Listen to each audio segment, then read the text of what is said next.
Hello, what's the crack? What's the story? Welcome back to the channel. Today we're checking out March Madness explained in 2 minutes 59 seconds. I know this is about basketball, college basketball, but I don't really know what this is about. But I know you Americans absolutely love it, and I actually want to get into it. It's March as well, so might as well get into it. So let's see what it's all about. Don't forget to leave comments below, explaining some few stuff I might not know. Let's go.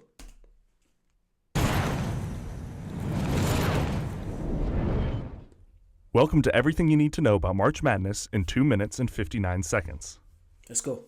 The NCAA Division I men's basketball tournament, often known as March Madness, is a single elimination tournament with a field of 68 teams that compete in 7 rounds for the national championship. Why is it called March Madness? The term was first used to refer to basketball by an Illinois high school official, Henry Porter, in 1939, but it didn't find its way to the NCAA tournament until CBS broadcaster Brent Musburger, who used to be a sports writer in Illinois, used it during coverage of the 1982 tournament. And yeah, it kinda stuck. The very first edition of the tournament took place in 1939, consisted of just 8 teams, and saw Oregon beat Ohio State 46-33. The tournament has been held every single year since, and the field has expanded multiple times in the interim, reaching the modern size of 64 in 1985. So basically, like all basketball players are they in college? Obviously, they're in college or high school. I think they're in college. Yeah, they're in college, yeah. Probably in college, yeah. Players in college that plays in every single league, like every single college in different leagues, just come play together. That's what I'm getting. Do they choose them by how good they are, They're probably going to explain. Sorry. And its full current field of 68 in 2011. How do teams get to be one of the 68? There are 2 avenues. First, an automatic bid. Division I men's basketball is comprised of 353 teams. What? Each one of those belongs to one of 32 conferences. Each one of those conferences holds a postseason tournament, and if a team wins that tournament, they're automatically in the NCAA tournament, regardless of their regular season performance. The second avenue is an at-large bid. The NCAA selection committee See, sport is so big in America. Do you tell me you have 32 different leagues? I think that's what I said. 32 different leagues. That's ridiculous. How many teams are there? I think mentioned was it 350 something in Division 1. So you're telling me there's way more in Division 2, Division 3. I'm not sure how many divisions there are in basketball in colleges or high school. Is it high school or colleges? I don't know. But yeah, please do let me know. I think it's colleges. But yeah, there's so many colleges. God. convenes in the final days of the regular season to decide which 36 teams that are not automatic qualifiers have the pedigree to earn an invitation to the tournament. There's no set formula for deciding which teams earn these at-large bids. Instead, the committee looks at a combination of multiple stats and rankings.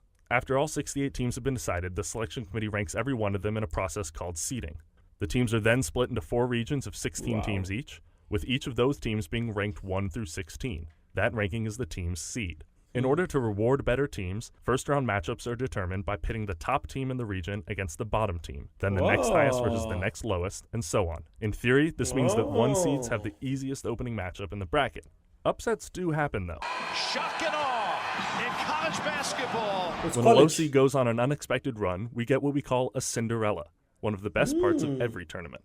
But before any of that can happen, there's Selection Sunday, the day when the tournament field and bracket are... That's so cool. It reminds me of probably something we call the FA Cup in England for football. So it's literally when you have the lowest league teams in league, they get to play in this one cup. So you could be in the Premier League, Championship, League 1, League 2, the lower leagues.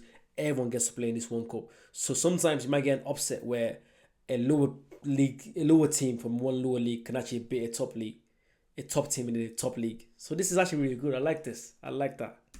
Are announced live on TV, signaling the official start of the madness. Then comes the beautiful chaos of the first round. 64 teams playing in 32 games on that Thursday and Friday. Over the next 3 weeks, the field is whittled down from the Sweet 16 to the Elite 8 to the Final 4 and finally to the championship. So where do you come in all this? Watching and competing. You can watch every single game of the tournament live on practically any device with March Madness Live. And each game will be broadcast on either TBS, TNT, True TV, or CBS. But there's a more active way to get involved as well. Every year, millions of fans predict who they think will win every game of the tournament by filling out their own March Madness bracket and pitting it against their friends. But what we love so much about the tournament, its unpredictability, makes this an extremely hard task. In the entire history of brackets, through millions and millions of entries every year, no one has ever filled out a perfect bracket.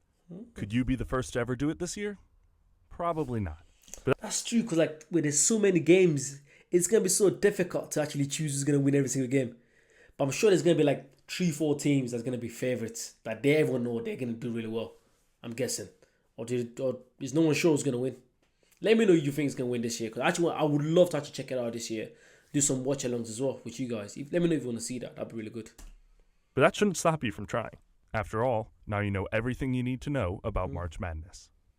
Yeah, it literally described it so simple. Literally, I really enjoyed that. So now I'm gonna literally get into this now. This is so good. This is so good. Let me know what college you support.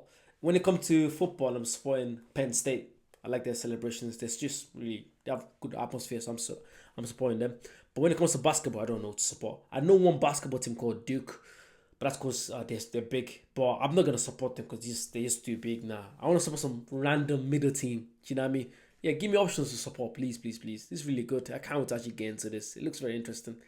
It's like a fantasy football kind of vibe, yeah? But yeah, make sure you like, comment, subscribe, and I'll see you guys very soon. Bye-bye.